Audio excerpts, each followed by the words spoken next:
warahmatullahi wabarakatuh. Jumpa lagi ya kita di channel yang sedang OTW berkembang ini. Mohon doa dan dukungannya dengan cara share ke teman-temanmu dan subscribe channel Biba Pradika. Thank you. Oke, di video kali ini aku akan menceritakan kasus yang sedang viral lagi, yaitu tentang Gilang.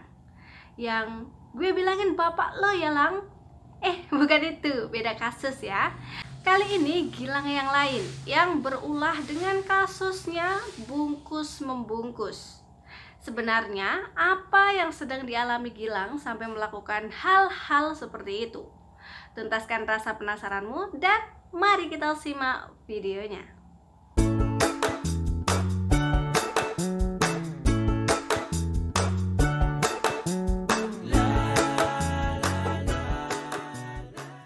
Siapa sih Gilang itu? Gilang Aprilian Nugraha Pratama adalah mahasiswa UNER Surabaya.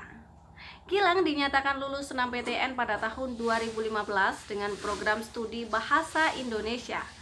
Sebelum di UNER Surabaya, Gilang bersekolah di SMA di salah satu sekolah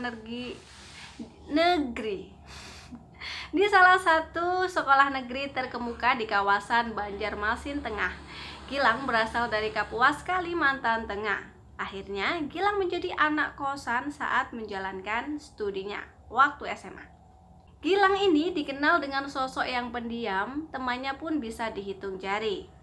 Dari segi akademis, Gilang termasuk yang standar seperti teman-temannya pada umumnya. Nah, waktu SMA, Gilang ini dipandang sedikit lembek dari laki-laki kebanyakan. Tapi ya nggak kemayu banget juga.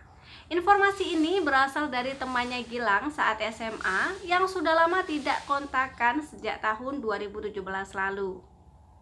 Gilang sekarang menempuh semester 10 di Fakultas Ilmu Budaya Universitas Airlangga, Surabaya. Kasus Gilang.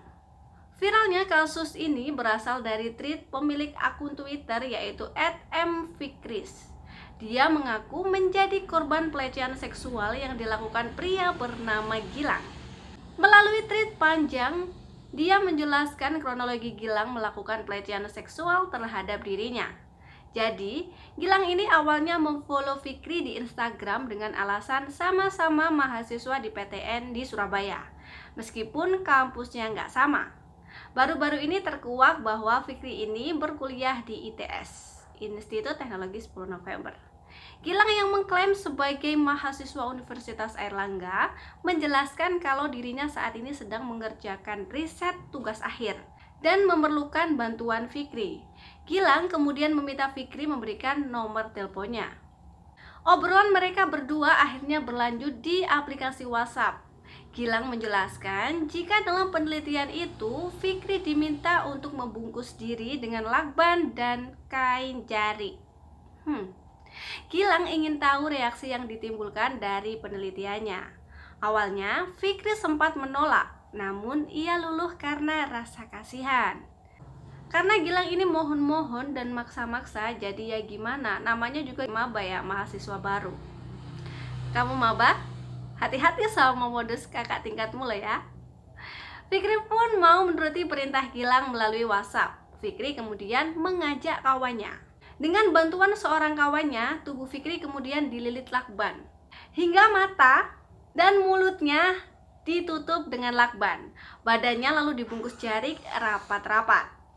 Proses pembungkusan yang didokumentasikan itu berlangsung selama 3 jam. Waduh, lama kali. Gak sesak nafas tuh ya. Astagfirullah. Bayangin aja udah sesak nafas, apalagi Fikri. Duhlang. Foto dari videonya kemudian dikirimkan kepada Gilang dengan dalih laporan penelitian. Namun, alih-alih berterima kasih atau meminta maaf, Gilang malah mengirimkan pesan bernada godaan kepada Fikri. Tak hanya itu, Gilang kemudian meminta Fikri mengulangi adegannya dari awal karena terjadi kesalahan. Fikri pun keberatan. Iya, aku juga keberatan kalau suruh ngulangin ya. Akhirnya curhatan Fikri di Twitter menjadi viral dan trending 1. Kasus ini pun ramai diperbincangkan di berbagai sosial media. Nasib Gilang. Pihak Universitas Airlangga akhirnya memutuskan untuk mengeluarkan Gilang, terduga pelaku pelecehan seksual fetis kain jari. Kebijakan itu merupakan keputusan langsung Rektor Unair Muhammad Nasi. Keputusan itu dilakukan setelah Komite Etik Unair melakukan komunikasi dengan keluarga Gilang serta mendengarkan pengaduan korban. Sebelumnya, pihak Unair sempat menggelar rapat virtual. Pada rapat virtual itu, disebutkan keluarga menyesalkan perbuatan Gilang yang diduga melakukan pelecehan seksual berkedok riset. Sehingga pihak keluarga juga menerima keputusan yang diberikan pihak universitas kepada anaknya. Dan hasil rapat itu, Unair menilai bahwa apa yang dilakukan Gilang telah melanggar kode etik dan kode perilaku mahasiswa. Maka, sejak keputusan ini diambil, Gilang sudah tidak memiliki sangkut paut lagi dengan Unair. Dan saat ini pihak Unair fokus memberikan pendampingan kepada para korban. Selanjutnya, mari kita bahas apa itu fetis. Jadi belakangan ini sangat viral banget dengan istilah fetis. Jadi, fetis ini adalah gangguan atau penyimpangan seksual di mana seseorang mencari pemuasan kebutuhan dari benda-benda mati dan bagian tubuh yang non alat reproduksi. Bisa jadi itu kaki, tangan, kuku, jempol, tapi bukan bagian yang biasanya dan wajarnya orang-orang lain secara normal. Selain bagian tubuh lain, bisa juga kepada benda mati, misalnya kain jari, kaos kaki, selimut bayi, sepatu, sendal, baju, bagian baju dalam, dan lain-lain. Nah, ini juga salah satu sebutan bagi orang yang suka mencuri daleman nih. Dulu pas aku kuliah, sering banget nemuin kasus pencurian daleman waktu dijemur, dan sudah menjadi rahasia umum. Ini nih tanda-tandanya. Jadi fetis ini berkembang bukan hanya sebatas alat atau benda, tetapi juga menjadi sebuah perilaku. Misalnya, ada orang yang tertarik kalau mau berhubungan seksual mengharuskan pasangannya menggunakan pakaian tertentu yang ketat, atau harus menggunakan cambuk, atau harus dipukul, disiksa sedikit terlebih dahulu. Ih, ngeri ya. Fetis lebih banyak dialami oleh pria dibandingkan dengan wanita. Sebenarnya memiliki fetis adalah hal yang wajar, asalkan masih dalam batas yang normal. Misalnya, seseorang punya pacar yang fetis. Dia suka banget kalau lihat pacarnya pakai wedges. Terus dia bilang, kalau kamu pakai wedges, lebih gemesin deh. Nah, itu kan bukan bentuk pelecehan. Terus dibelikan pula wedges warna-warni. Mantap deh, ya kan? Fetis menjadi gangguan seksual ketika ada pemaksaan dan merugikan orang lain. Gangguan seks menyimpang ini masuk dalam kategori parafilia, istilah klinis yang digunakan untuk menggambarkan penyimpangan seksual. Lebih lanjut, fetis dikategorikan menjadi dua jenis, yaitu bentuk fetis dan media fetis. Dalam bentuk fetis, bentuk benda itu penting, seperti sepatu hak tinggi atau dalam kasus ini adalah jari. Dalam fetis media, bahan dari objek tertentu seperti sutra atau kulit. Biasanya orang dengan gangguan fetis sering mengumpulkan objek yang mereka sukai.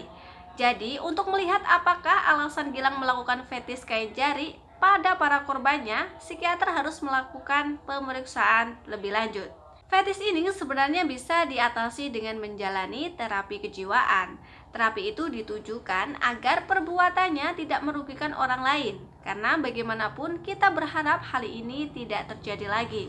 Tapi juga kita perlu berempati. Ciri-ciri orang yang mengalami gangguan fetis: memiliki fantasi terhadap objek tidak hidup, benda mati atau bagian tubuh manusia non-genital. Terjadi intens dan berulang. Fantasi terjadi setidaknya selama 6 bulan. Mengalami gangguan pada aktivitas sehari-hari atau pekerjaan. Jadi penderitanya susah fokus gitu ya. Nah, ini adalah macam-macam fetis yang wajib kamu tahu. Mohon maaf jika ada salah pengucapannya ya. Agalmatopilia, fetis terhadap patung. Autogynepilia, fetis terhadap diri sendiri dalam bentuk wanita, khusus untuk pria. Fetisism, fetis terhadap sentuhan fisik kepada orang yang diinginkan. Masochism, fetis terhadap rasa sakit fisik maupun psikologis. Nekropilia, fetis terhadap mayat. Objektopilia, fetis terhadap objek tertentu. Partialism, fetis terhadap bagian tubuh manusia selain alat reproduksi. Pedofilia, fetis terhadap anak-anak di bawah umur. Sadism, fetis terhadap memberikan rasa sakit fisik maupun psikologi. voyeurism, fetish untuk mengintip orang lain demi kepuasan seksual. Dan masih banyak lainnya yang sangat tidak wajar. Itu tadi hanya beberapa yang sering kita dengar. Semoga memberi informasi dan pengetahuan tambahan untuk kamu semuanya. Jika kamu punya versi lain dari kisah ini, kamu bisa share di kolom komentar. Jangan lupa like dan subscribe channel Lebih Baper Radika, serta share ke teman-teman kamu agar mereka tahu ada channel aku di sekitar mereka. See you next video. Wassalamualaikum warahmatullahi wabarakatuh.